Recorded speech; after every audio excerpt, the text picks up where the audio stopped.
mengajar firman Tuhan, dan saat ini di momen Natal ya, kita merayakan peristiwa Natal. Dari tadi saya lihat di slide muncul kata pengharapan. Tema kita pengharapan. Kalau saya tanya kepada bapak semua adik-adik, teman-teman yang ada saat ini, apa itu pengharapan? Pengharapan itu sebenarnya apa? Yang ada di sini sekarang ada punya pengharapan? Ada punya harapan? Harapan apa? Harapan untuk tahun depan gaji naik, tahun depan kayaknya harga-harga barang lebih murah gitu ya, jalan semakin terbuka. Ya, setiap kita punya harapan. Tadi testimoni kesaksian di awal ibadah kita, ada yang berumur untuk anak, ada yang berumur untuk pekerjaan, keluarga dan sebagainya. Semua kita punya pergumulan, dan dalam pergumulan itu ada harapan demi harapan. Tapi sebenarnya harapan itu apa sebenarnya? Saya yakin, kita yakin semua kita punya harapan, tapi banyak orang kecewa karena harapannya tidak terjawab. Gitu ya. Amsal bilang harapan yang tertunda itu mengecewakan, tapi keinginan yang dipenuhi itu sebuah kabar baik. Nah, ini bukan ayat firman Tuhan yang sebenarnya kita mengajak untuk kita baca, ya, tapi berkaitan dengan latar belakang tema ini, ada satu firman Tuhan yang sebenarnya ada 3 ayat, Roma 5, 3-5, itu bicara tentang pengharapan.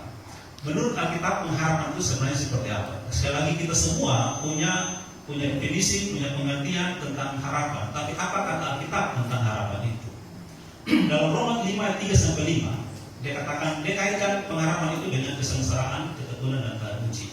Ya, dia bilang, dan bukan hanya itu saja, kita malah bermegah juga dalam kesengsaraan. Karena kita tahu, menurut firman Tuhan di Roma 5, kita tahu kesengsaraan itu menimbulkan, artinya kesengsaraan itu menghasilkan ketekunan. Ketekunan menghasilkan apa? Ketekunan menghasilkan tahan uji, kata lainnya adalah karakter. Dan tahan uji itu menghasilkan apa? Pengharapan. Jadi pengharapan itu posisinya bukan di depan, bukan kita lakukan sesuatu karena kita punya harapan, bukan. Itu mungkin hanya sekedar keinginan. Pengharapan itu posisinya di belakang. Banyak orang kenapa kecewa terhadap harapannya dia? Karena dia harapkan sesuatu tapi tidak mau menderita. Itu omong kosong. Orang di luar negeri sana bilang no pain no gain. Tidak ada hasil tanpa perjuangan. Betul ya? Bahkan ada bilang begini, proses tidak pernah mengkhianati hasil. Proses dulu, sengsara dulu. Gitu. Kata pengharapan di dalam Perjanjian Baru dia pakai kata bahasa Yunani elpis. Elpis itu bukan arti ya kita berharap semoga, bukan. Elpis itu pengharapan yang didasari oleh keyakinan bahwa pribadi yang saya harapkan ini dia mampu melakukan itu. Bahwa di dalam Yesus Kristus ada keselamatan. Itu dasarnya. Makanya kalau kita lihat orang-orang di gereja mula-mula itu rela menderita, sakit tidak apa-apa, mati dan Kristus tidak apa-apa, karena harapan mereka itu pasti. Sekarang ini banyak orang di persekutuan tapi menderita tidak mau. Banyak orang bergereja tapi menderita tidak mau gitu. Karena itu harapan mereka itu harapan kosong ya. Tadi dibilang apa? Buah kosong. Ingin di pesta ya semua dapat makanan yang enak tapi sama-sama buah kosong. Kecewa dia. Karena orang ketika pergi bergereja, pergi beribadah, pergi persekutuan tujuannya untuk dapat berkat. Itu salah, itu sesat. Kenapa? Menurut 1 Petrus, orang Kristen itu adalah orang yang dipanggil untuk memperoleh berkat. Jadi karena dia sudah diberkati, makanya dia mendekati orang lain. Yesus bilang kepada murid-muridnya, kamu sudah terima dengan cuma-cuma, bagikan itu dengan cuma-cuma. Itu dasarnya. Elpis. Saya yakin bahwa di dalam Kristus dia sudah menolong saya. 30 tahun yang lalu kita pergi ke Baun, ada masuk di rumah Raja Koro. Ada satu hadiah dari orang Belanda kepada Raja Koro. Karena sangat terkesan dengan kata-kata itu, kita ingat sampai sekarang. Tulisannya bilang begini, aku tidak tahu bagaimana cara Tuhan menyelesaikan masalahku, tapi aku percaya dia sanggup menyelesaikan. Saya tidak tahu bagaimana cara Tuhan menyelesaikan masalah saya. Saya tidak tahu apakah Tuhan mau sembuhkan saya atau tidak, mau menolong saya atau tidak, tapi saya tahu dia sanggup. Itulah iman dari Sadrak, Mesak, Abednego, Misael, Hananya, dan Asaria. Ketika mereka diperhadapkan dengan api yang menyala-nyala, dia bilang ini kepada Nebukadnezar, kalau Allah yang kami sembah, cari makan mau, sanggup. Tapi sebenarnya terjemahan aslinya bilang mau dengan sanggup berbeda. Ada orang yang mau tapi tidak sanggup. Ada orang yang sanggup tapi tidak mau. Sadar Mesek Abednego, misalnya Asera dan Hamanya bilang kepada Nebukadnezar, kalau Allah yang kami sembah, dia mau tolong kami, saat ini juga dia tolong kami. Tapi kalau dia tidak mau tolong kami saat ini, kami tetap tidak sembah kepada. Mereka percaya Allah sanggup, Allah sanggup, tapi dia mau atau tidak, itu kehendaknya dia. Pernahkah Bapak Mama Saudara pernah pergi ke orang minta tolong, tapi kita tahu orang itu mampu, tapi dia tidak mau? Pernah, ulang-ulang yang kecewa. Nah, itu harapan ya. Sekarang kita bicara soal Natal. Kalau sekarang kita lihat kata Natal, apa yang ada dalam pikiran kita? Natal itu apa saja? Natal tentang apa gitu? Apa yang ada bayangan kita? Yang pertama dari saudara, lilin Natal, ada pohon Natal, ada Sinterklas dan lain-lain. Kalau kita dengar Natal, kira-kira apa dalam pikiran kita? Mungkin ada yang pikir orang Majus. Kenapa disebut orang Majus? Karena jalannya maju, tidak mundur. Orang Majus, mungkin ada pikir, orang Majus naik unta. Ada pikir, malaikat dan sebagainya. Oke, apapun juga itu. Kita punya pikiran tentang Natal. Tapi hari ini, saat ini kita ajak kita merenungkan Natal dari kisah yang mungkin kita tidak pernah sempat pikirkan. Sebenarnya Natal itu tentang apa? Kita ajak kita melihat tentang Natal yang pertama yang ada di Taman Eden. Peristiwa Natal yang pertama di Taman Eden. Kok bisa Natal di Taman Eden? Nanti kita lihat ceritanya. Kisah itu sebenarnya di dalam dunia teologi mereka sebut dengan proto-evangelium. Proto itu pertama, evangelium itu Injil. Injil yang pertama. Jadi sebenarnya di Taman Eden Tuhan sudah memberitakan Injil yang pertama tentang keturunan perempuan itu, tentang Mesias yang akan menyelamatkan kita semua. Nah, kita awali dengan ini pertanyaan. Siapa di sini yang tidak punya musuh? Ada orang yang tidak punya musuh? Atau mungkin dibalik? Siapa di sini yang dia tidak punya musuh, tapi orang memusuhi dia? Pasti banyak kan? Lebih banyak apa? Lebih banyak kita tidak punya musuh dan orang memusuhi kita, atau kita punya musuh lebih banyak dia. Ya, silakan jujur dengan Tuhan sendiri ya. Tapi kalau misalnya ada orang yang buat salah dengan kita, kira-kira apa harapan kita terhadap dia? Ada yang jalan keluar di jalan, lalu orang mulai ada serempet-serempet di belakang apa? Bukti buruk mati sendiri. Itu baru serempet atau soalnya karena apa? Kalau karena kubur lebih berat lagi hukuman. Ada orang yang dia berdoa di Tuhan belum begini, Tuhan, kita berdoa untuk kita punya musuh, tapi kalau Tuhan kasih kita satu, dia minta Tuhan kasih dia dua. Jadi kalau Tuhan berikan kepada dia satu, maka dia musuh dapat berapa? Dua. Kira-kira dia minta apa? Pasti dia akan minta berkat, dia rugi gitu. Dan juga pasti dia tidak minta istri gitu. Kan istri itu ada. Dia akan minta apa? Sesuatu yang jelek, betul ya?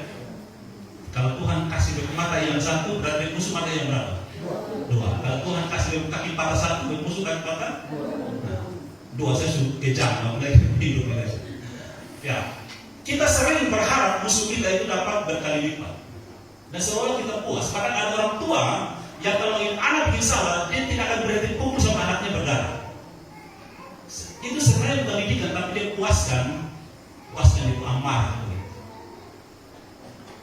Jadi alih-alih atau sengaja kesan bahwa didik anak ini, tapi sebenarnya dia punya masalah mental, dia sakit jiwa.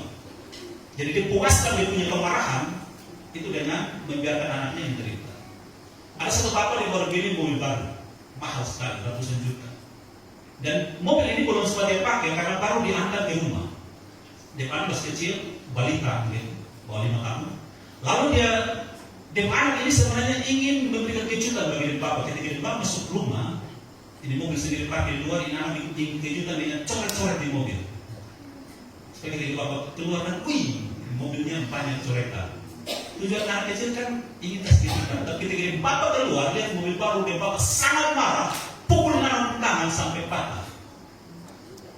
Ketika anak tangan patah baru dia sadar, disusahkan. Berusaha bawa pergi dokter, dirawat, setelah beberapa pun tidak tertolong, ini anak tangan harus diamputasi. Ketika amputasi tangan, keluarga menyesal sekali. Ketika dia pukulin anak, itu bukan didikan. Pertama, dia menjadikan materi lebih berharga daripada relasi daripada anaknya. Yang kedua, dia masalah sakit jiwa, jiwanya tidak beres. Jadi memuaskan emosinya itu dengan melihat anaknya menderita. Kita coba baca Kejadian 3:15. Satu ayat firman Tuhan yang tadi disebut sebagai proto evangelium. Proto itu yang pertama, evangelium itu Injil yang pertama. Kejadian 3 ayat 15. Satu ayat ini berkata kita membaca bersama-sama ya. Kejadian pasal 3 ayat 15. 1, 2, 3. Aku akan mengadakan permusuhan antara engkau dan perempuan ini, antara keturunanmu dan keturunannya. Keturunannya akan meremukkan kepalamu dan engkau akan meremukkan tumitnya. Amin, amin. Demikian firman Tuhan. Kejadian 3:15. Nah, kita secara cepat menyampaikan konteks dari bacaan ini. Kita yakin beberapa dari kita sudah tahu sebenarnya tentang ini, tapi tidak salah kita ulangi ya.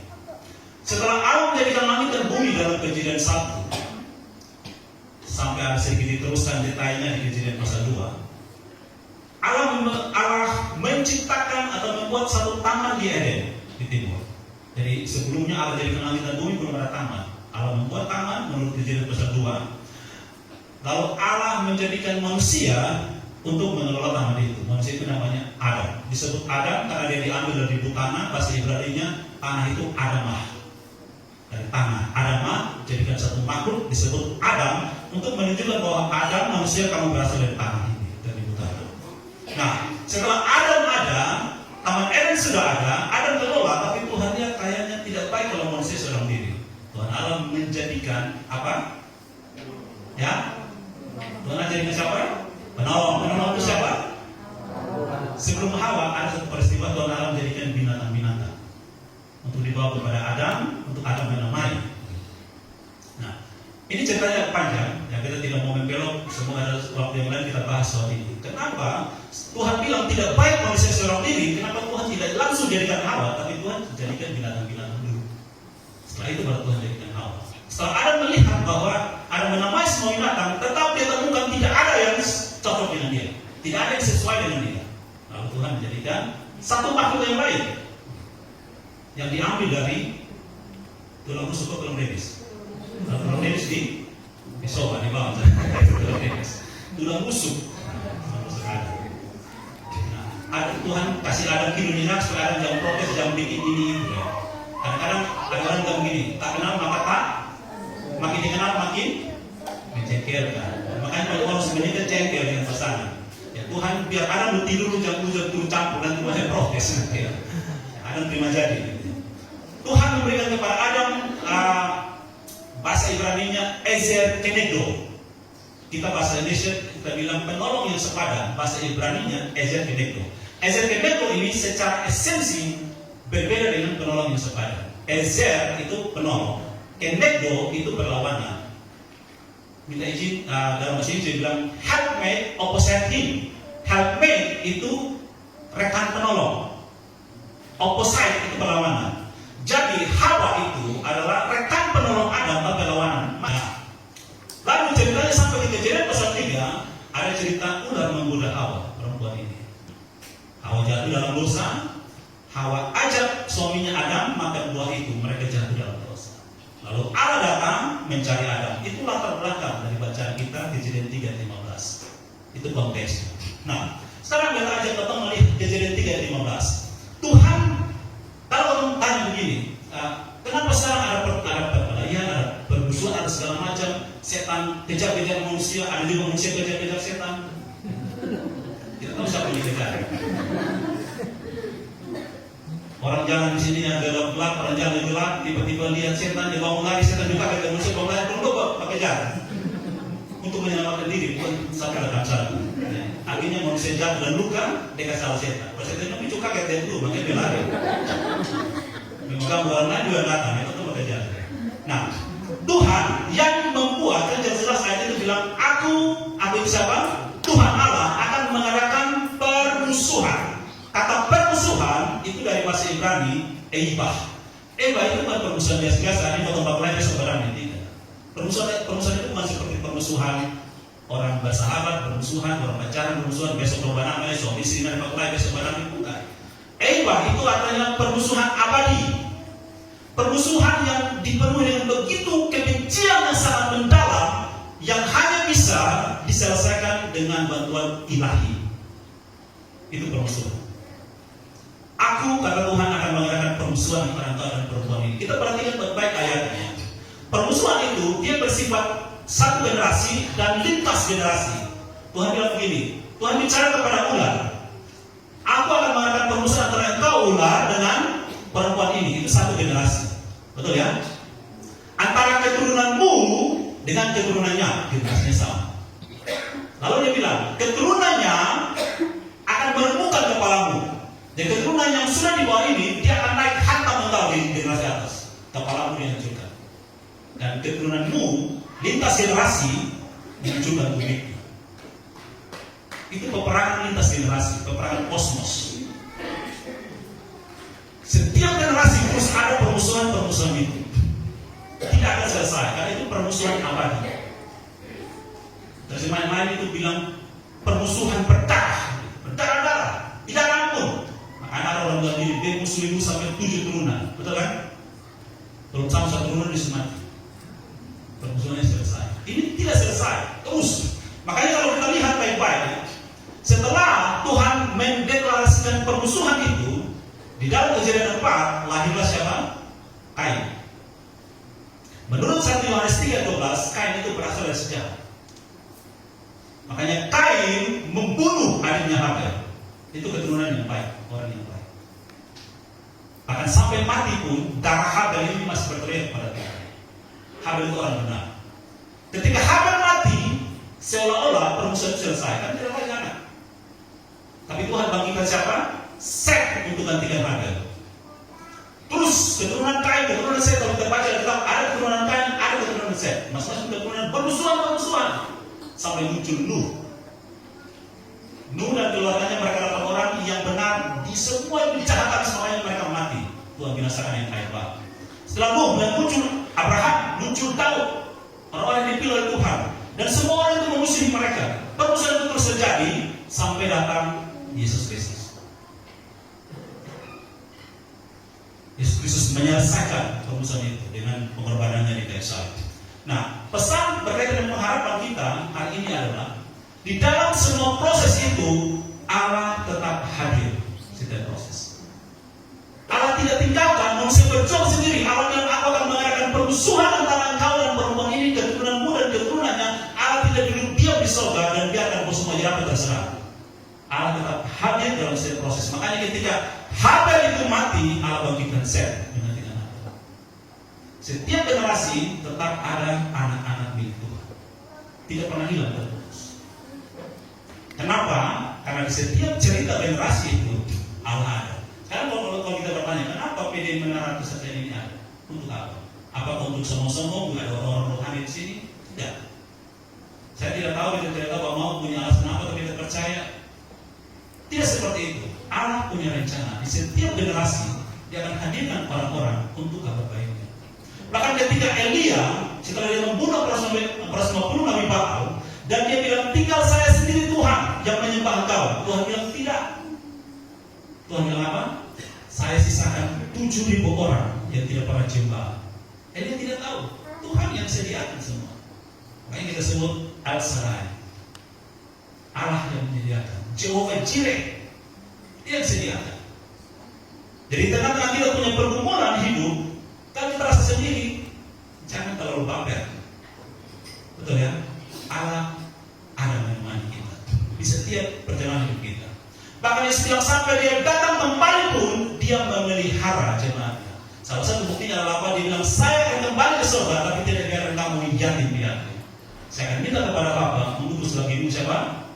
Roh Kudus, Parakletos itu, untuk menemani kamu sampai aku datang kembali. Itulah sebenarnya menjadi dasar kita berharap kepada Tuhan. Pengharapan kita ada di sini, supaya pengharapan kita jangan kosong. Nah, yang baik Bapak semua, mari kita lihat pola bagaimana Allah bekerja. Dalam Kejadian 3, perhatikan baik-baik ya. Di dalam Kejadian 3 itu Tuhan berbicara kebaikan Tuhan, kasih karunia Tuhan mendahului hukumannya atau mendahului aturannya. Ini prinsip kerja Tuhan. Kasih karunia Allah mendahului aturan yang dia berikan. Kasih karunia Allah mendahului keadilannya. Kebaikan Allah mendahului keadilannya. Kalau keadilan Allah mendahului kebaikannya, kita semua selesai. Kita lihat contoh. Di dalam Kejadian 20, ketika Allah memberikan aturan kepada bangsa Israel, yang kita mengenal dengan 10 hukum itu. Kita tahu 10 hukum yang pertama apa? Ada yang tahu? 10 hukum yang pertama, satu bilang apa? Ya? Jangan ada padamu. Itu menurut kita. Menurut orang Yahudi, yang pertama bukan itu. Yang pertama adalah, akulah Tuhan Allahmu yang membawa kau keluar dari tanah Mesir, tanah perbudakanmu. Jadi, sebelum Allah berikan aturan, kebaikannya sudah mendahului. Saya sudah keluarkan kamu dari tanah Mesir tanpa kamu berperang, saya berperang. Karena kamu sudah merdeka, ingat, jangan ada padamu Allah lain yang membantu. Kalau kata orang tua bilang apa? Kadang-kadang anak-anak tidak tahu kita punya kebaikan. Kita hantam saja dia, hajar dia. Anak bingung, ini apa? Kok dia marah, dia pukul bete, ini mama, kok cewek kalau maksud aku, dia tidak ngerti. Kalau Allah, dia tunjukkan dulu kebaikan. Pakai contoh kamu semua. Ada yang pernah di bank? Pernah ke bank? Ada yang punya tabungan di bank? Boleh catat di sini dengan nomor rekening dan PIN-nya. Itu dong diambil.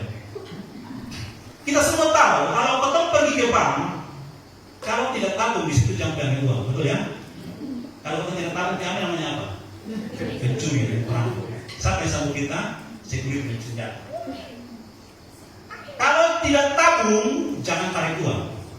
Kalau seseorang dalam keluarga, kalau anak itu belum yakin betul bahwa mau mengasihi dia, jangan larang-larang dia. Apalagi pukul dia akan benci kita habis-habisan. Sayangi dulu. Ya. Pastikan bahwa dia tahu kita mengasihi dia, supaya ketika kita tegur dia keras, dia tahu semua itu ada dalam kasih orang tua kepada saya. Kalau tidak, kita akan terjadi permusuhan abadi.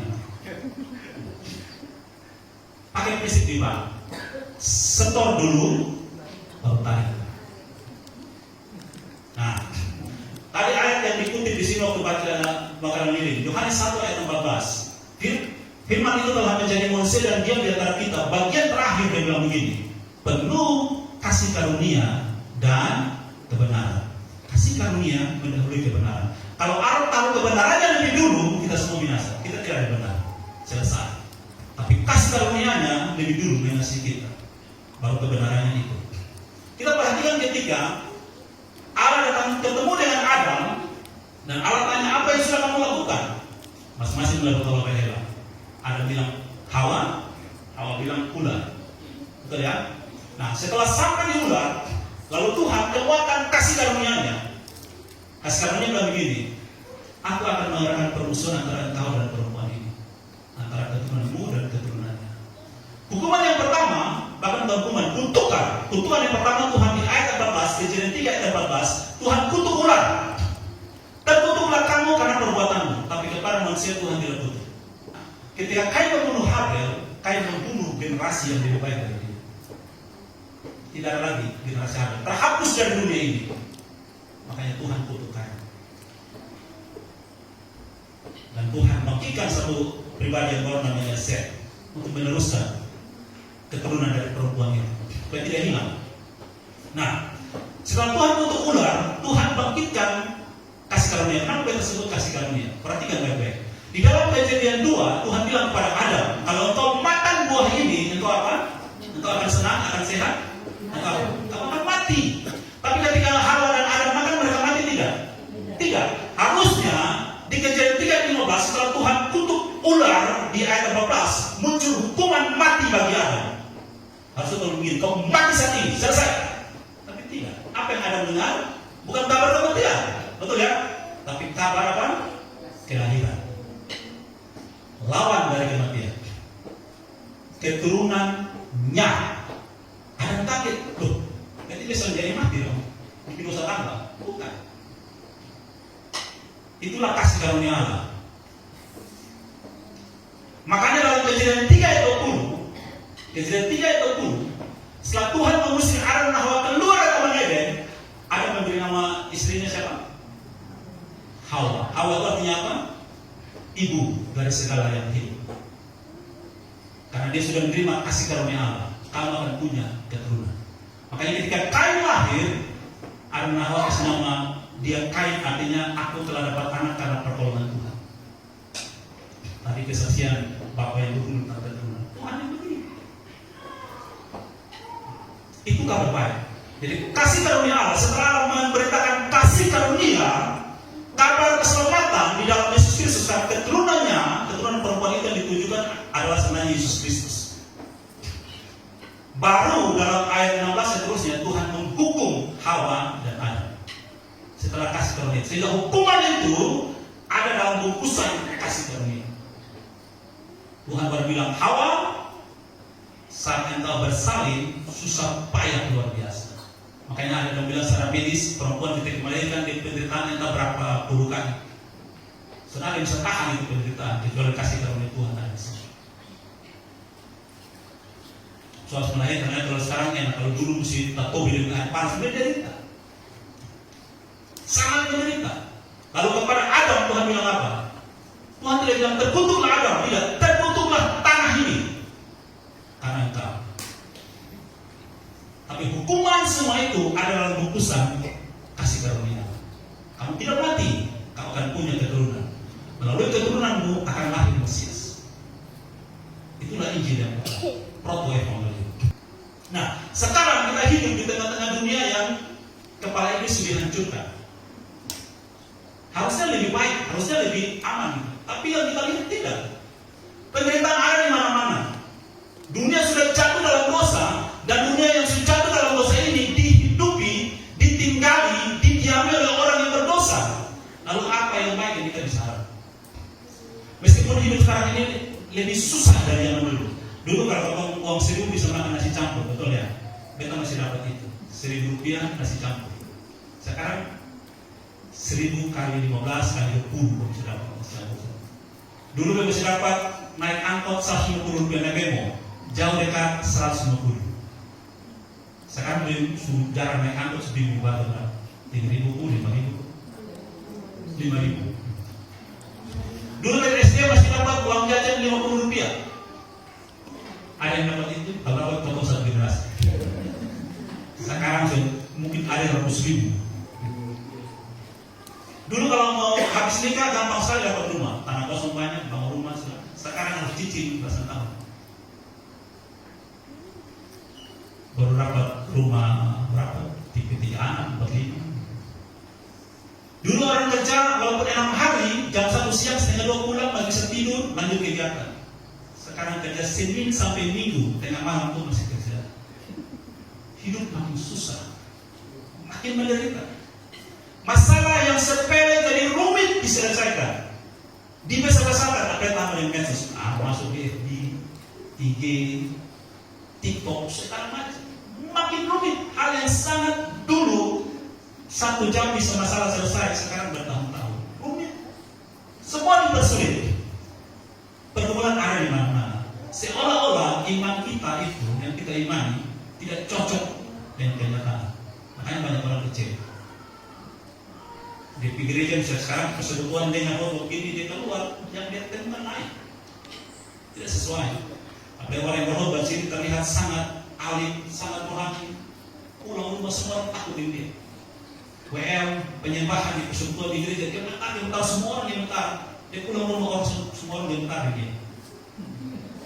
Di jalan semua orang takut dia. Lihat motor semua takut habis. Elia satu saat dia pernah stres dan depresi. Setelah yang tadi kita bilang bahwa dia membunuh 450 Nabi Baal. Laki-laki penyembah berhala, tukang suami, 450 orang, dia bisa hancurkan dalam hitungan detik mungkin. Api turun langit, disuruh bunuh semua orang. Tapi satu perempuan yang ancam dia lari bunuh diri. Makanya perempuan itu, makanya dari dulu sampai sekarang tidak pernah ada orang bilang kakek sihir. Yang ada apa? Makanya bertobat orang yang sihir. Kalau sih ada di luar sana banyak. Nah, dia takut dengan ancaman Isabel ini, lalu dia lari masuk ke pedalaman Berseba. Tujuan dia menghadap Allah di Horeb. Dia lari, dia stres, dia depresi karena tekanan berat, dia punya mental sakit luar biasa, dan dia bilang, Tuhan cukup, sekarang dia mati. Dia kecewa dengan semua ini. Faktanya, kenyataannya, Elia stres dan depresi. Tapi dia sadar Tuhan itu ada. Makanya dia bicara Tuhan. Pesannya begini, Bapak Saudara. Kalau sekarang Tuhan punya masalah, itu fakta. Tuhan dia punya masalah. Masalah apa? Sakit, ekonomi, pekerjaan, pelayanan, apapun. Itu fakta, itu nyata, kenyataan. Tidak bisa kita sangkali. Tapi jangan lupa, Tuhan itu juga fakta dan nyata. Dia ada. Jangan abaikan itu. Jangan sangkali itu. Makanya ketika Elia bilang, Tuhan, beta mati sekarang, Tuhan kirim malaikatnya, kasih Elia makan. Karena pesan malaikat perjalanan sangat jauh, makan, nanti lu akan jalan 20 hari. Sekali lagi Bapak semua, malam ini, hari ini kalau kita punya masalah, itu fakta. Kita akui itu, jangan tolak bahwa kita punya masalah. Jangan tolak, nanti kita stres. Itu fakta, itu kenyataan. Tapi sadar juga, Tuhan itu fakta dan nyata. Kebanyakan agama-agama di dunia percaya bahwa Allah itu transenden. Transenden itu di tempat sangat jauh, tidak mungkin orang sampai di sana. Transenden, jauh sekali, tidak terlampau, tidak bisa didatangi, sangat jauh. Tapi di dalam Kristen kita percaya Allah itu transenden, tapi dia juga imanen. Imanen itu artinya dia ada di sini. Yang kita sebut dengan Immanuel. Itu Elohim. Elohimnya ada di sini. Ketika Musa tanya, namamu siapa? Aku ada. Kapanpun, dimanapun, aku ada. I am. Ego Emi atau orang Yunani. Aku ada. Jadi sekali lagi, boleh potong bergumul menangis dengan Tuhan, mengeluh dengan Tuhan, tidak jadi masalah. Bertanya dengan Tuhan tidak jadi masalah. Maria ketika Gabriel bilang kamu akan mengandung, akan melahirkan seorang anak, Maria tanya, beta belum bersuami. Mana mungkin? Tuhan tidak larang, Tuhan tidak marah kita ketika bertanya. Itu kita manusia, karena kita tidak tahu di depan kita seperti apa. Tapi sebelum kecewa lebih dalam, sadar bahwa Tuhan ada. Dia berproses dengan kita, dia menyertai kita. Ada satu pemuda ketika dia sakit, dia berdoa pada Tuhan. Dia bertemu dengan Tuhan untuk minta kesembuhan. Lalu dia dengar Tuhan bilang begini, saya tidak akan sembuhkan kamu, karena saya percaya kamu sanggup menanggung itu.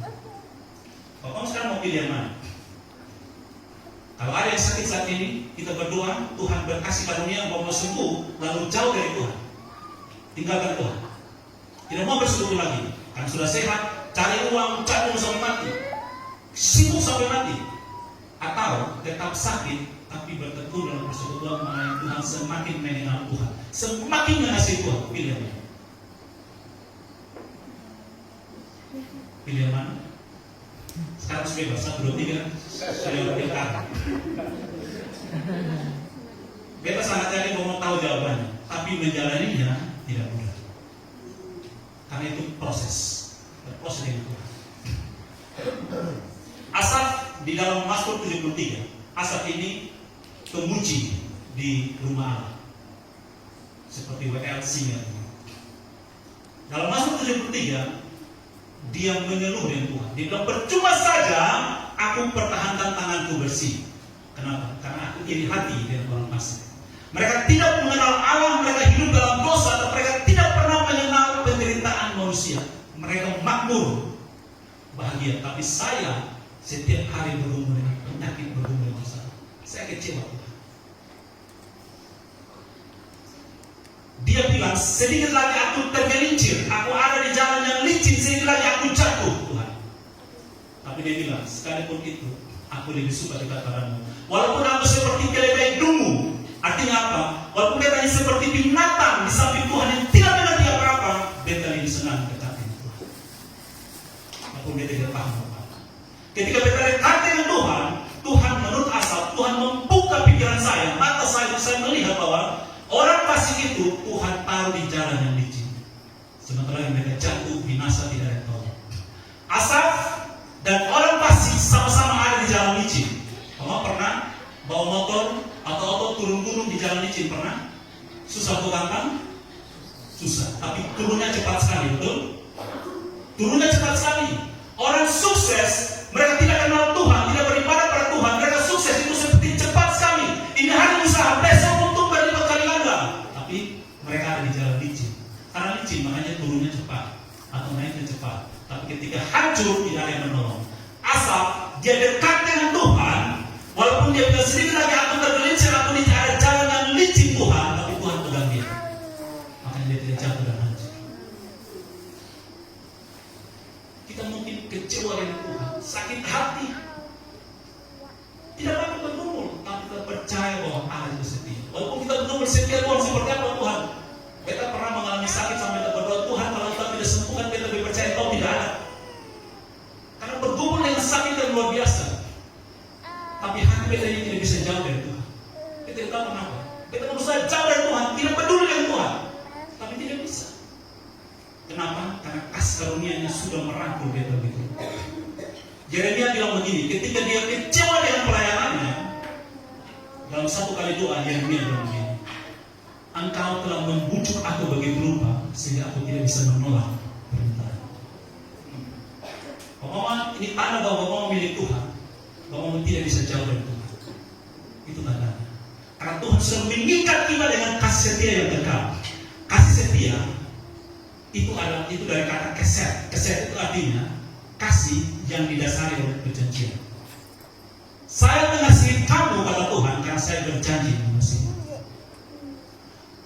Kasih setia itu potong mengasihi orang bukan karena perbuatan orang itu, tapi karena kita memilih mengasihi dia. Makanya kasih itu keputusan, bukan perasaan. Bahwa semua yang sudah menikah, pendeta hanya akan memberkati Bapak setelah Bapak mengucapkan janji nikah, betul? Janji nikah itu namanya covenant, itu kasih setia. Makanya janji nikah bilang apa? Dalam susah maupun senang, untung maupun malam, saya tetap mengasihi. Tidak ada janji nikah bilang gini, beta hanya mengasihimu kalau selama beberapa jam tiap hari senyum. Tidak. Beta mengasihi kamu selama kita sehat dan makmur. Tidak. Karena keputusan itu, pendeta atas nama Tuhan memberkati pernikahan kita. Ada sebuah Tuhan, dia benar-benar sangat mengasihi Tuhan. Ini sebuah kisah nyata. Dia sangat mengasihi Tuhan. Tapi setiap kali dia berusaha mengasihi Tuhan, dia selalu jatuh dalam dosa. Akhirnya dia kecewa kepada dirinya sendiri. Lalu dia bawa pisau, datang ke seorang pendeta. Dia bilang, Pak Pendeta, bunuh saya sekarang. Dia bilang, kenapa kok tiba-tiba disuruh bunuh? Lalu Pak Pendeta bilang ini, sebelum kita bunuh lu jelaskan dulu, kenapa lu minta kita bunuh? Lalu dia cerita, kita sangat mengasihi Tuhan, sungguh-sungguh mengasihi Tuhan. Tapi kita bergumul setiap kali kita mengasihi Tuhan, kita jatuh dalam dosa, dan kita merasa tertuduh dengan dosa ini. Kita berusaha bertobat, tapi jatuh bangun, dan kita kecewa pada diri sendiri. Lalu pendeta bilang begini, kalau kamu masih sadar bahwa kamu berdosa, itu tandanya Roh Kudus masih bicara. Jangan sia-siakan itu. Bangkit kembali, berusaha lagi, karena Roh Kudus menyertakan. Ceritamu belum selesai. Katanya kalau semua, kita semua di sini, setiap kita punya pergumulan terhadap sesuatu.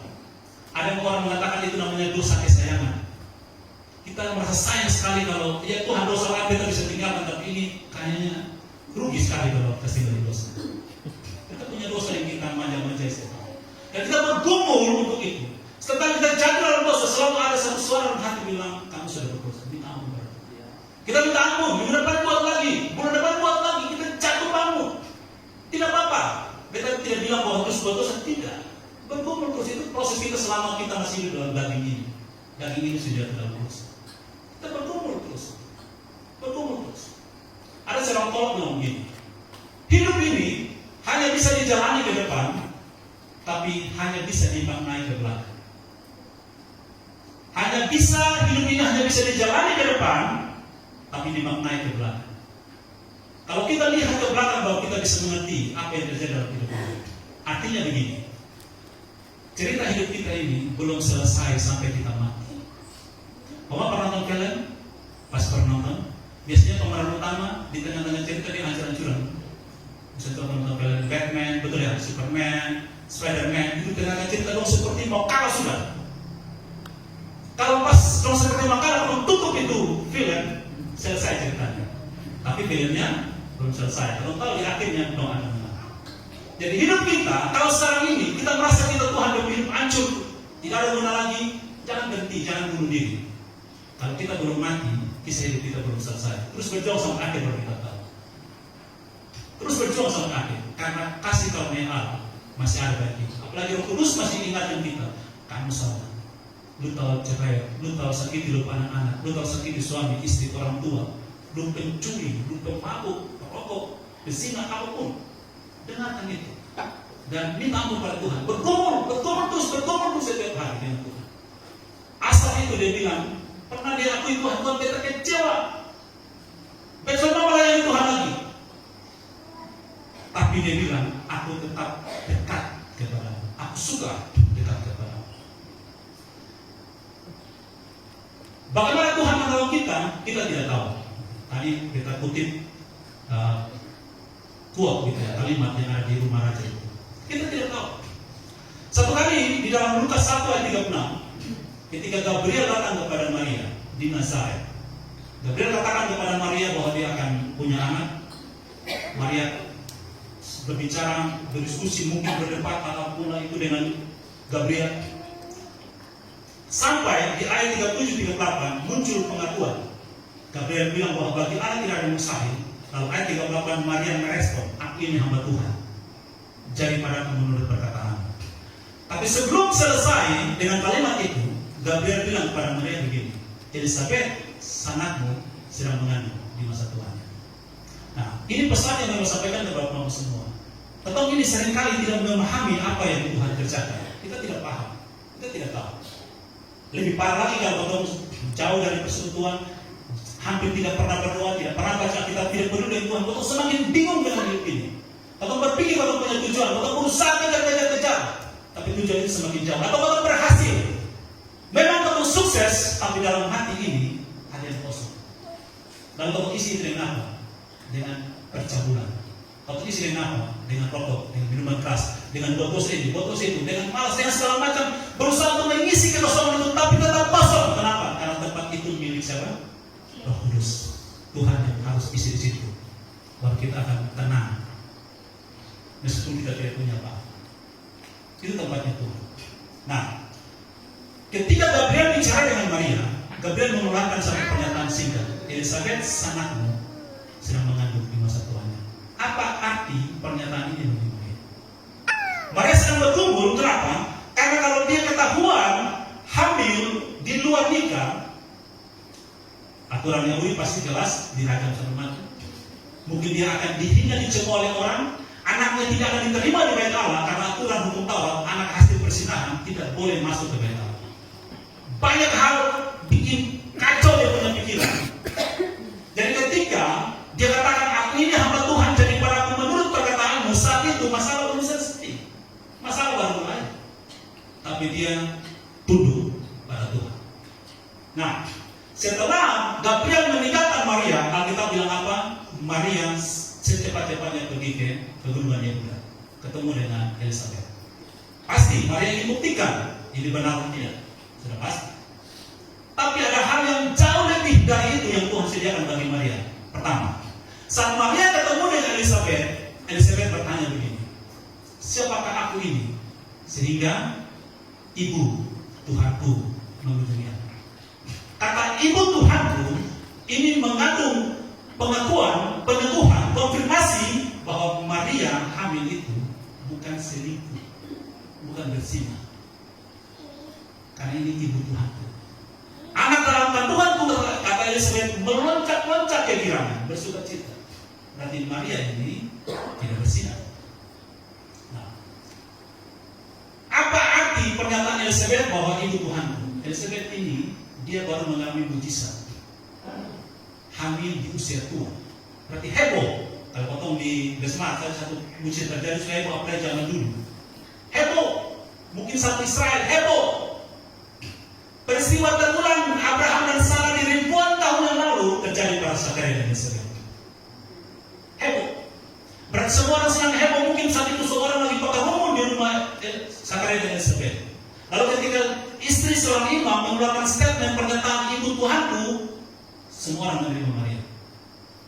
Karena yang ngomong ini bukan orang biasa-biasa, istri imam yang sedang mengalami mujizat. Pernyataan yang luar biasa. Dan sangat mungkin walaupun Alkitab terus sampai terpercaya, di situlah Yusuf dan Maria menikah. Kenapa mereka harus menikah di situ? Supaya ketika mereka kembali ke Nazaret, Maria punya status sah dari istri dari Yusuf. Walaupun saat itu mereka sedang bertunangan. Apa pesannya bagi kita Bapak-Bapak Saudara teman-teman semua? Allah sudah menyediakan jalan keluar bagi kita sebelum kita tahu. Makanya 1 Korintus 10:13 bilang, pencobaan-pencobaan yang kamu alami, pencobaan biasa. Allah itu setia. Ketika kamu dicobai, dia sudah sediakan paket jalan keluar. Duduk, diam, tenang, belajar firman Tuhan, kamu akan ketemu solusinya. Tapi kalau semakin marah, kecewa, jauh dari panggilan Tuhan, kamu semakin bingung. Ini mau jadi apa Tuhan? Kaki sudah semua, mati sudah. Ya kan orang makin jauh dari Tuhan. Duduk, diam, tenang, cari Tuhan. Solusinya sudah. Coba kita contoh ini. Ada gempa bumi terjadi. Kita sedang buka pintu, atau mungkin kebakaran di gempa bumi lah. Pintu sudah buka. Terjadi gempa bumi kebakaran, potong lari sana sini, potong lihat pintu atau tidak? Tidak. Makanya orang kasih kesal gini. Ketika terjadi gempa bumi, jangan panik. Diam, lihat pintu di mana. Kalau panik, takut semua orang artinya banyak celaka karena panik. Diam tenang, lalu lihat ketika di sana bergoyang lagi, beberapa detik baru lari ke pintu. Kalau dia lagi bergoyang baru lari, potong seluruh, pas dia bergoyang tabrak tembok. Tenang, duduk, diam, tenang. Sudah.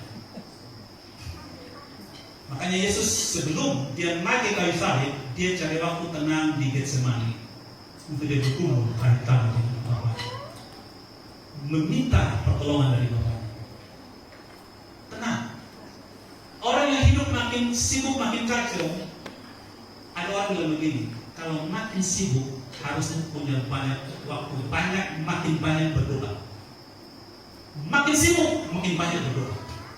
Jangan makin sibuk di alasan dulu belum persekutuan, berdoa tiap hari, hampir tiap hari ada di rumah doa untuk berdoa cari pekerjaan. Setelah pekerjaan, ajak mau berdoa, ajak ibadah, ajak menyanyi. Minta maaf, kenapa? Tahu sibuk kan? Pekerjaan tahu banyak. Lalu Tuhan bilang gini, kalau itu sudah, beta kasih lu dipecat supaya lu bisa datang kembali. Ayo sampai satu hari, terus lu mau apa? Allah memberkati kita, tujuannya supaya kita makin dekat dengan Dia. Kalau mama yang anak minta HP, Bapak berikan dia HP, walaupun Bapak punya uang pas-pasan, tapi kasih dia HP tujuannya cuma satu, supaya anak tahu beta mengasihi dia, betul ya? Tapi ketika, dan dia makin dekat dengan Bapak, betul ya? Tapi ketika setelah dapat HP, dia kemana? Dia sibuk pakai HP, jauh dari orang tua dia kenapa? Sudah ditambah HP, ya. Makanya Bapak yang so jago, so hebat, so kuat, Tuhan berkati di kesehatan, kekuatan, sukses, makin jauh dari Tuhan pilih mungkin satu cara, kasih dia sakit, mungkin kaki patah, mungkin atau sakit apa, atau kasih dia pengusaha ketika dia sudah mau naik di puncak paling tinggi, bahkan sudah di puncak paling tinggi, pukul dia ke seluruh. Itulah yang Tuhan lakukan kepada Nebukadnezar.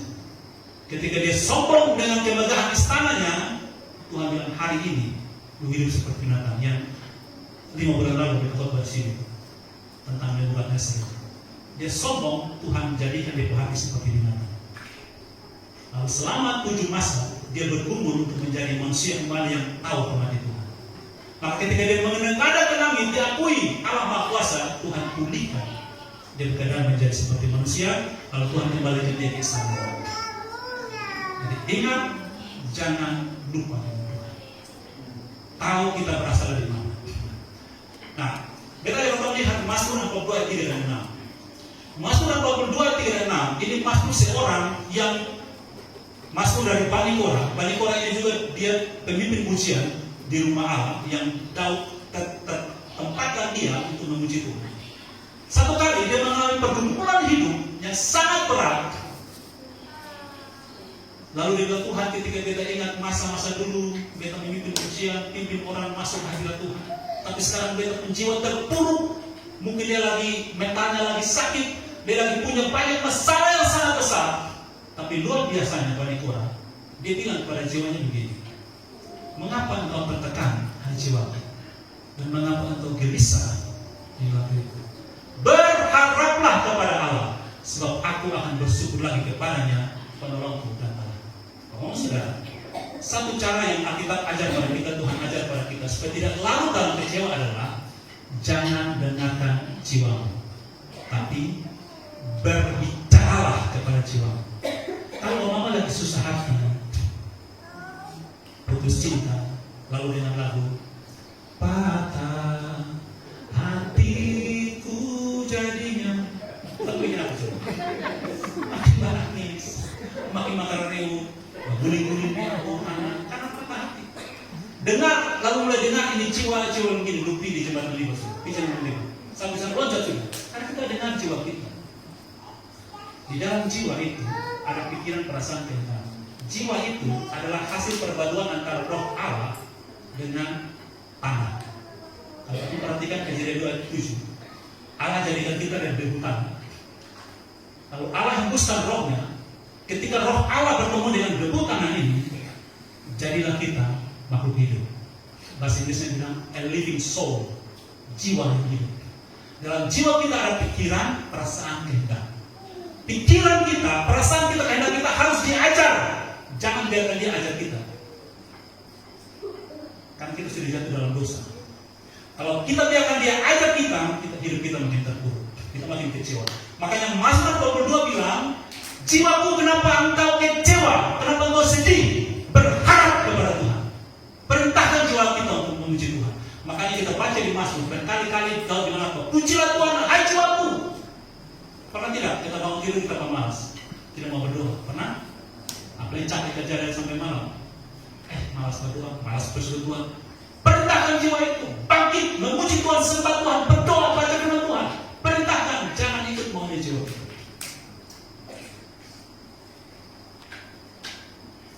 Kalau orang anak muda remaja putus cinta, lalu mulai duduk sedih, jiwa mulai makin hancur, tak boleh putus. Orang diberhentikan dari pekerjaan, mulai sedih, mulai ingat masa lalu, berguling-guling masa lalu, hancur. Perintahkan jiwa itu memuji Tuhan. Kita kembali pada Kejadian 3, kita masuk pada bagian terakhir dari pemberitaan firman Tuhan ini. Di dalam Kejadian pasal 3 tadi, ketika masalah kita hadapi, manusia menghadapi masalah. Tahu ceritanya setelah Adam dan Hawa mereka makan buah itu, lalu mereka sadar, pikiran mereka terbuka, mereka sadar mereka belajar. Apa yang mereka lakukan? Mereka bukan datang kepada Tuhan minta ampun. Berapa banyak kamu semua, saudara semua yang ketika tahu berdosa minta ampun dari Tuhan. Ada orang yang mungkin ada yang datang kepada Tuhan minta ampun, tapi ada yang mulai takut di ibadah. Ada yang untuk di persekutuan, ada bikin dosa begini, diterima orang tua boleh ngomong, takut dan malu. Langsung di persekutuan, langsung di gereja. Ketika kebiasaan kita manusia, ketika kita menghadapi suatu masalah, kebiasaan kita, mungkin ada yang luar biasa tidak seperti ini, tapi kebanyakan orang kebiasaannya adalah menghindar dari Tuhan. Pilihan Adam dan Hawa bersembunyi. Yang kedua, pilihan yang kedua adalah berusaha sendiri untuk menyelesaikan masalah itu, tidak mau masalah itu pada Tuhan. Nah, kita belajar ini cara Tuhan kerja. Ketika Tuhan tahu bahwa Adam dan Hawa berdosa, ketika Tuhan tanya begini, Adam, di manakah engkau? Itu bukan permainan sembunyi. Kalau dulu main sembunyi kan, itu sampai 10 lalu sembunyi, atau dicari kan? Karena kamu tidak tahu ketemukan sembunyi di mana. Ketika Tuhan tanya kepada Adam, itu bukan permainan main sembunyi. Tuhan tanya begini, dalam bahasa aslinya, artinya bukan di mana, itu bukan geografi, bukan wilayah. Karena Tuhan tahu Adam dan Hawa di mana. Waktu Tuhan tanya di manakah engkau, pertanyaan itu artinya begini, kenapa lu memilih iblis bukan pilih Tuhan? Itu pertanyaan, di manakah engkau? Sekarang kau posisi di mana? Memilih iblis, aku memilih aku Tuhan yang menciptakan. Itu pertanyaan di mana kau. Nah, Adam dan Hawa berusaha untuk menyelesaikan masalahnya. Tapi ini cara Tuhan. Ini pola Tuhan dari dulu sampai sekarang, sampai kita kembali nanti bersama dia di surga. Pola Tuhan adalah ketika manusia jatuh dalam dosa, Tuhan pergi cari. Makanya ketika Yesus datang, dia bilang begini, bukan yang sehat yang butuh tabib, tapi orang sakit. Aku datang untuk mencari mereka yang hilang. Jadi Tuhan yang punya inisiatif datang mencari kita. Jadi kalau malam ini kita ada di sini, kita bersekutu, kita berdoa, kita membaca firman Tuhan, kita memuji Dia, bahkan setiap hari kita lakukan itu karena Tuhan sudah lebih dulu cari kita. Dia sudah anggap kita. Makanya kalau kita tanya semua ini punya kesaksian kapan bertobat, kenapa bisa bertobat, kita akan bersaksi ketika kita dalam dosa, Tuhan panggil kita datang pada Dia. Tuhan selalu memulai, berinisiatif untuk memulai. Itu yang pertama. Jadi Tuhan akan mencari Adam dan Hawa. Yang kedua, ketika Adam dan Hawa berusaha untuk selesaikan masalahnya, masalah mereka apa? Telanjang. Ya kan? Setelah mereka tahu mereka berdosa, mereka sadar mereka telanjang, mereka berusaha tutupi ketelanjangan itu. Sempat ambil daun pohon ara, bikin cawat, menutupi ketelanjangan. Tapi Tuhan bilang begini, lu punya masalah itu, bukan gue yang selesaikan, beta yang selesai. Tuhan yang bikin pakaian bagi mereka dari kulit binatang.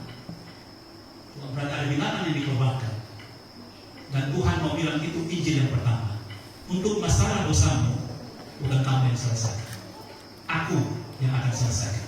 Akan ada anak domba Allah, keturunan perempuan itu yang akan datang selesaikan masalahmu tuntas. Makanya di atas kayu salib Yesus lakukan tetelestai, sudah selesai.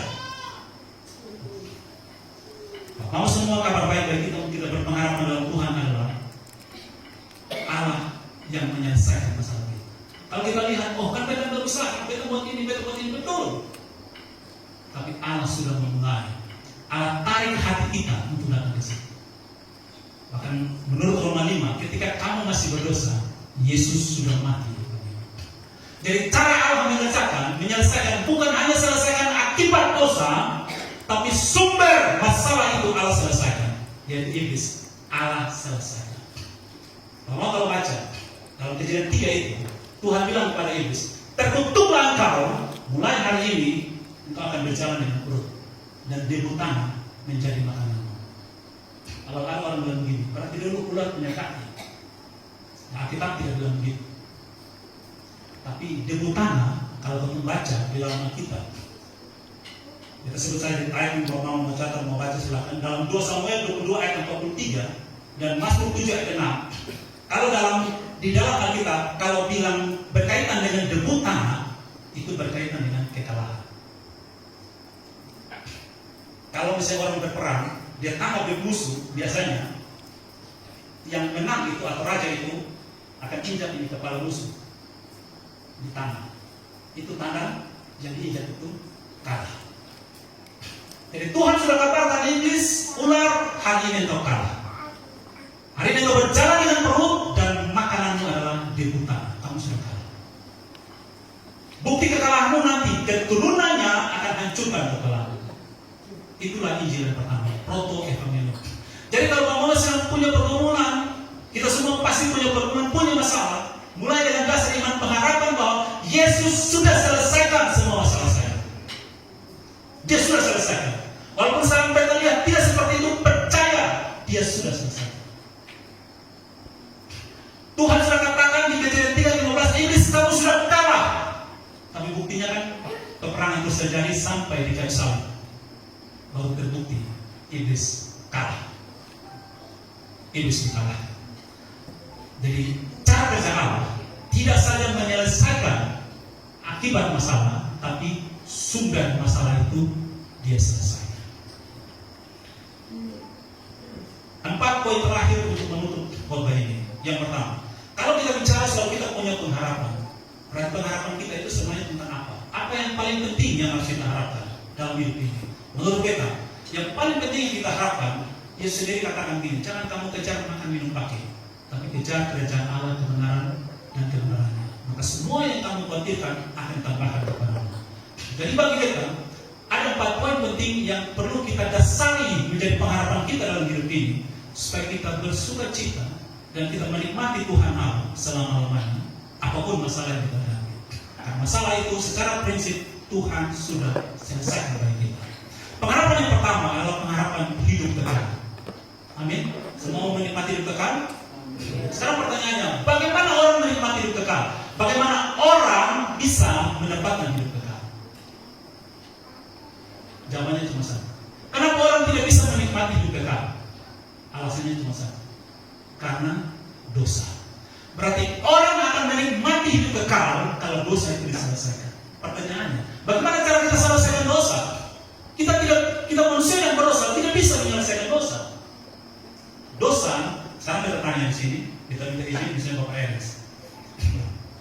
Om Eres punya hutang sangat banyak sekali, terlalu banyak, sampai Om Eres ini, Bapak Eres ini bekerja sampai mati pun, dan selama sisa hidup ini bekerja 24 jam, setiap hari 24 jam sampai mati, hutang itu tidak bisa dibayar karena terlalu banyak. Pertanyaannya beda, bagaimana hutang itu dibayar?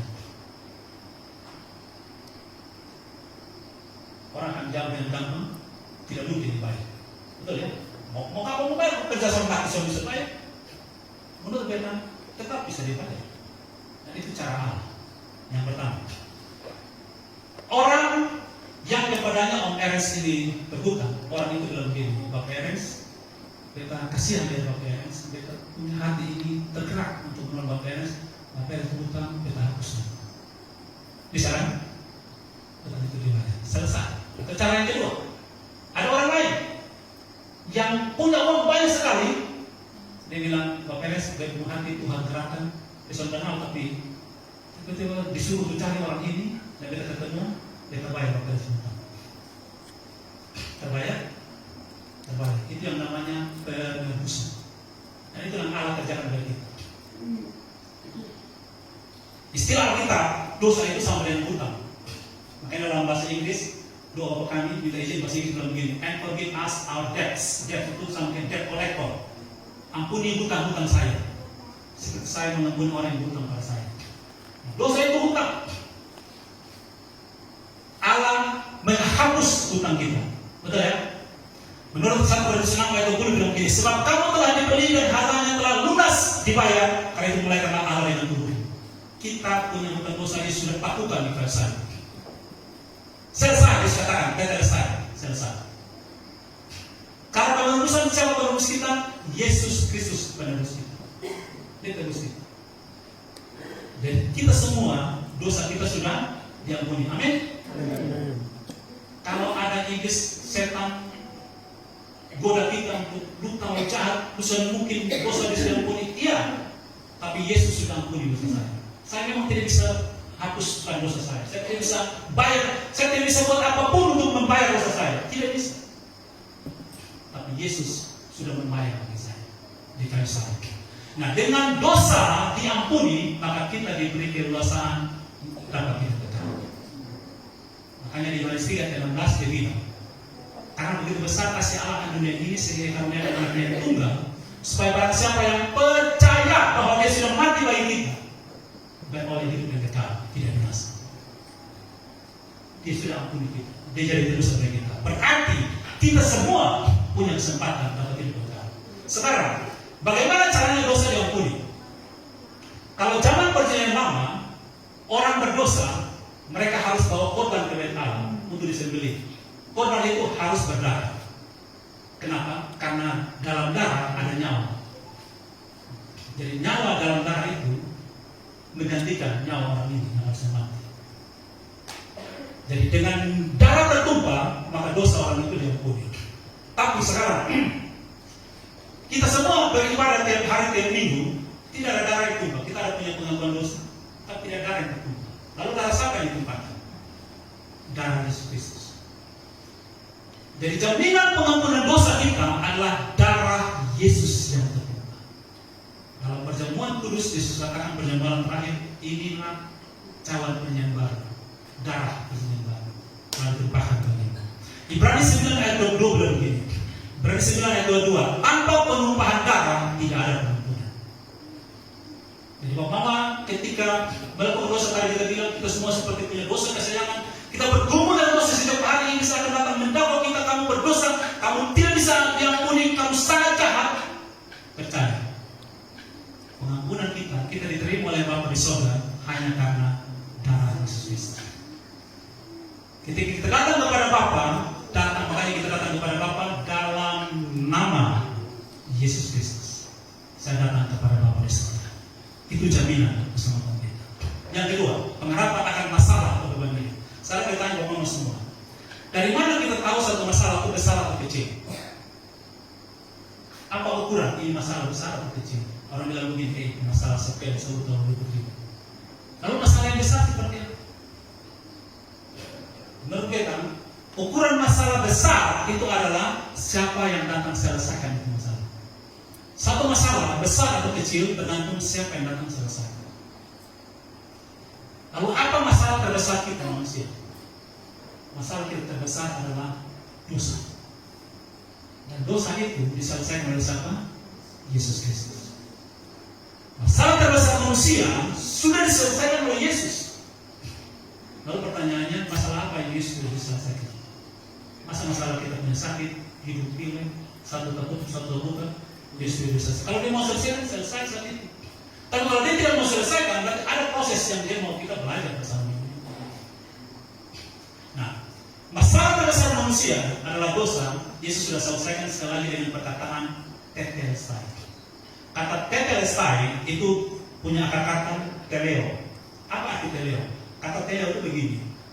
Kata teleo itu kata yang dipakai oleh orang pada saat itu untuk urusan bisnis.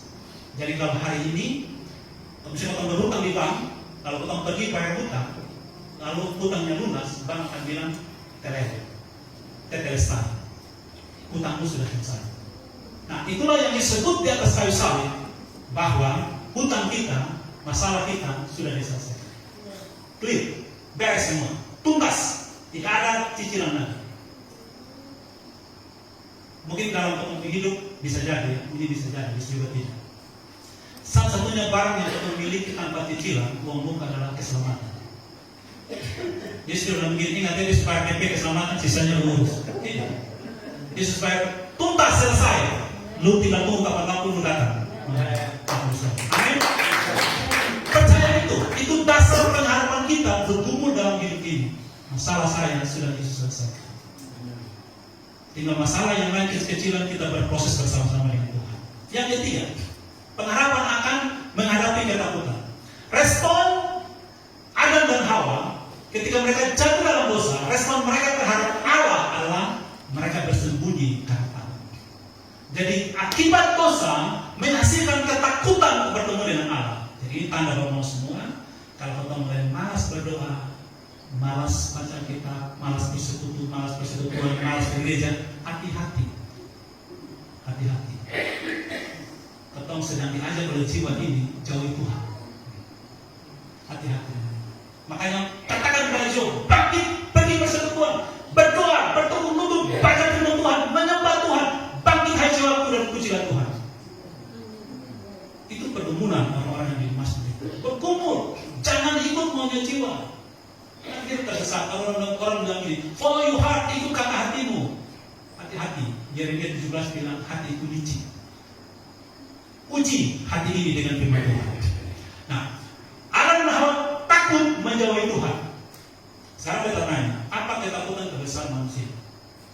Kalau tanya anak muda yang belum pacaran, apa ketakutan terbesar? Takut sampai umur 3 bulan, 4 bulan, sana ada yang salah. Waktu umur belasan ada yang salah, nomor habis bilang apa? Siapa tuh? Ya kan? Siapa tuh? Jadi berseleksi. Tapi waktu umur 30-an, ada salah yang bilang, siapa salah? Tetap harus satu tuh, jangan salah saja. Jangan kan? Harus tetap siapa tuh? Seleksi. Nah, ketakutan manusia terbesar adalah maut, kematian. Orang mau kaya sampai di mana kalau mau terus singgung dia mulai gemetar. Dia mulai cari Tuhan. Sakit, soal sembuh-sembuh dokter bilang angkat tangan pulang kau berdoa sah. Dia mulai cari Tuhan. Dia panggil hamba Tuhan keliling 1000 hamba Tuhan mulai doakan dia. yaitu maut, sudah Yesus selesaikan di kayu salib. Amin. Yesus sudah selesaikan. Berarti tidak ada hal yang perlu kita takuti dalam hidup ini. Makanya ada orang yang begini, dan bedanya kalau mama, saudara, teman-teman bisa buktikan. Kalau masalah kita 100%, kita takut, maka ketika kita hadapi, kita akan bilang begini, sudah sama tapi takut, percuma tapi takut. Soalnya biasanya yang terjadi itu cuma 30-40%. Fakta sebenarnya.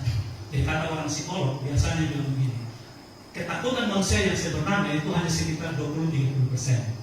70% itu adalah kecemasan.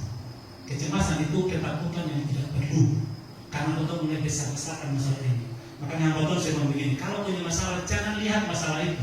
Lihat masalah itu jadi kelihatan lebih besar seperti bayangan.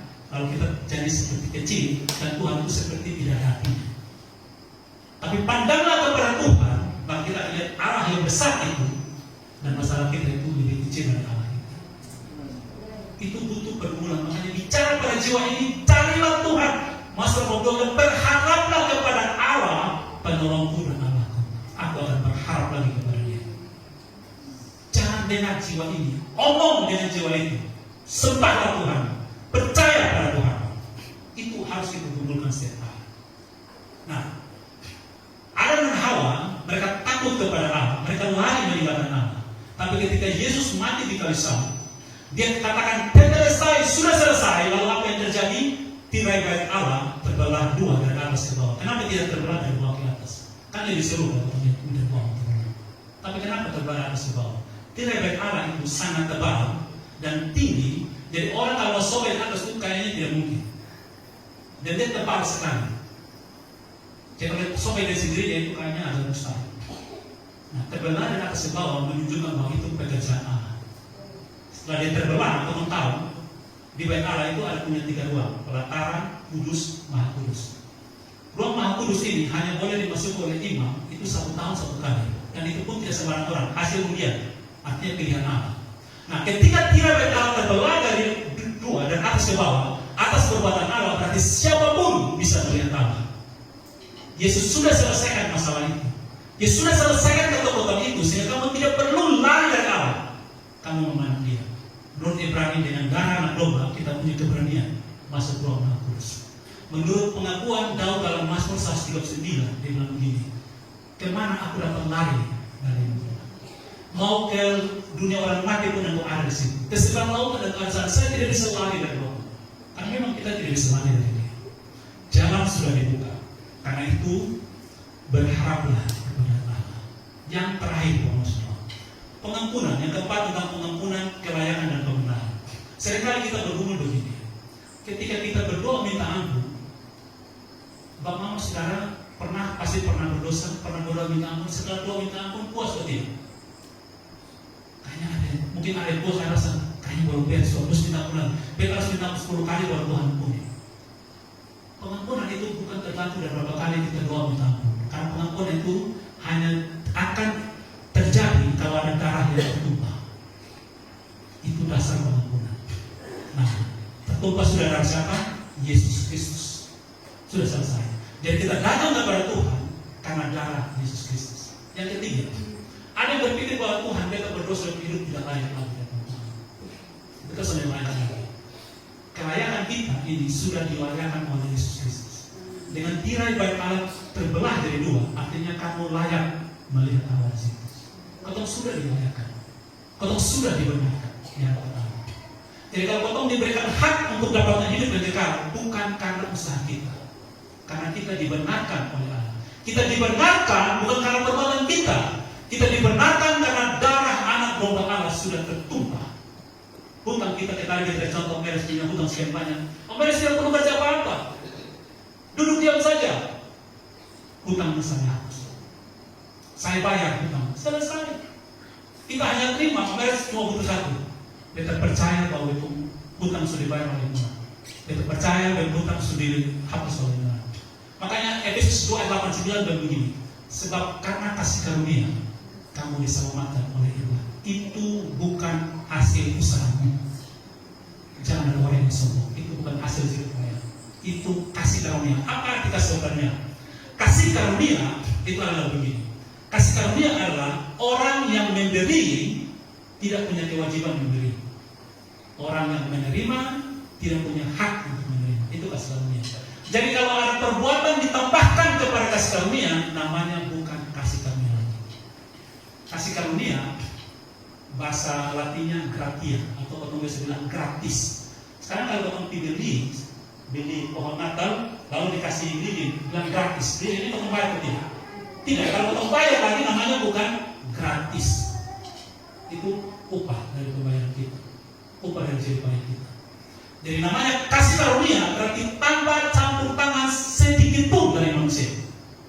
Nah, keselamatan itu kita terima sebagai kasih karunia Allah. Itu sudah terima. Efesus 8 sekali lagi bilang, terima dengan iman di dalam Kristus. Nah, karena itu Bapak semua ajak kita untuk, kita yakin kita semua punya pergumulan dalam hidup ini. Kita tadi lihat ayat berkali-kali ditampilkan dalam tema kita pengharapan dalam Roma 12 ayat 12. Bersukacitalah dalam pengharapan. Tekun dalam doa. Bertekun ketika kita jatuh, bangun lagi, jatuh, bangun lagi, jatuh, bangun lagi. Atau mungkin dia kadang-kadang seperti orang mabuk. Orang mabuk, dia tahu dia berumah di sana. Dia tahu dia berumah di sana. Dia lagi mabuk nih, jalan tak baik-baik, jatuh, bangun. Tapi dia tetap dia punya jalan. Dia sampai rumah ke sana. Ya, sampai. Walaupun kita tahu yang jatuh, bangun, jatuh, dia jalan sampai. Dan kalau ini mungkin hidupnya seperti orang mabuk, bergumul untuk ikut Tuhan, tapi jatuh bangun jalan lagi, jatuh bangun jalan lagi, jangan menyerah. Tidak akan sampai di titik akhir bersama dengan Tuhan. Mau semua ingat, kita sebagai orang Kristen hidup di hadapan Allah itu sebagai anak kecil. Maka Yesus sering pakai perempuan anak kecil. Tapi hidup di tengah-tengah dunia ini sebagai orang dewasa yang tidak cengeng. Sedikit-sedikit mundur sesudah. Dapat tantangan sedikit, bangun lagi dari rumah. Di tengah-tengah dunia hidup sebagai orang dewasa, tapi ketika datang kepada Tuhan sebagai anak-anak. Anak-anak ini. Ibrani 13 ayat 5, janji firman Tuhan, aku tidak akan sekali-kali meninggalkan engkau. Nah, kiranya firman Tuhan ini menjadi kekuatan bagi kita semua untuk terus berharap kepada Tuhan, bersemangat. Di dalam momen Natal ini, Tuhan sudah berikan kepada kita keselamatan dalam Yesus Kristus secara cuma-cuma. Kita bersyukur, dan atas keselamatan itu kita berharap kepada Dia di dalam semua pergumulan hidup kita.